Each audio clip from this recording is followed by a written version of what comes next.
Habari, karibuni kwenye chaneli yangu. Leo tutaenda kupika cookies au biskuti. Kwenye bakuli yeyusha bata, weka sukari nyeupe, kisha koroga vizuri. Hakikisha sukari inayeyuka kabisa, kisha weka mayai na vanila. Changanya kila kitu vizuri mpaka vichanganyikane. Kila kitu kikichanganyikana, weka self-raising flour. Huu ni unga ambao umewekewa baking powder tayari. Naamini aza mwanao. Kisha changanya taratibu mpaka huo unga mweupe upotee. Usichanganye kwa muda mrefu.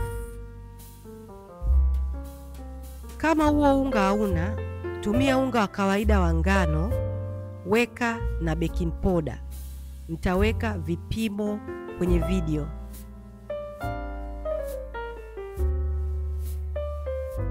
Unga mweupe ukishapotea, unaweka chocolate chip na chocolate chunks black. Ukitumia chocolate za kawaida, cookies zako zitakuwa tamu sana. Hizo chocolate chunks au vipande vya chocolate, nimenunua chocolate ambayo ina kokoa 50%, kisha nikaikatakata na kisu. Hakikisha unachanganya vizuri, kila kitu kichanganyikane. Anza kukata madonge. Kila donge langu lilikuwa gramu 140. Nitatengeneza duara, nitayapanga kwenye chombo changu. Nilipata madonge ya gramu 149 na lingine lilipelea kidogo.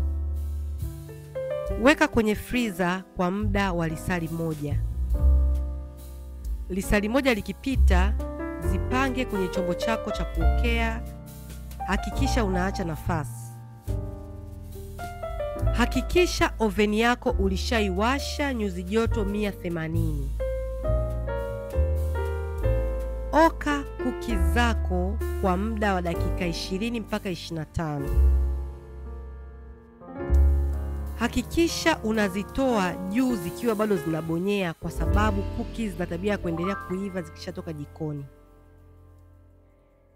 Ukishazitoa jikoni, hakikisha unaziweka kwenye tray au hiyo rack mpaka zipoe kabisa. Zinapopoa ndo zinaweka ugumu, ila hazitakuwa ngumu sana. Asante kwa kuangalia video yangu. Naomba ulike, naomba ushare, naomba usiache kusubscribe.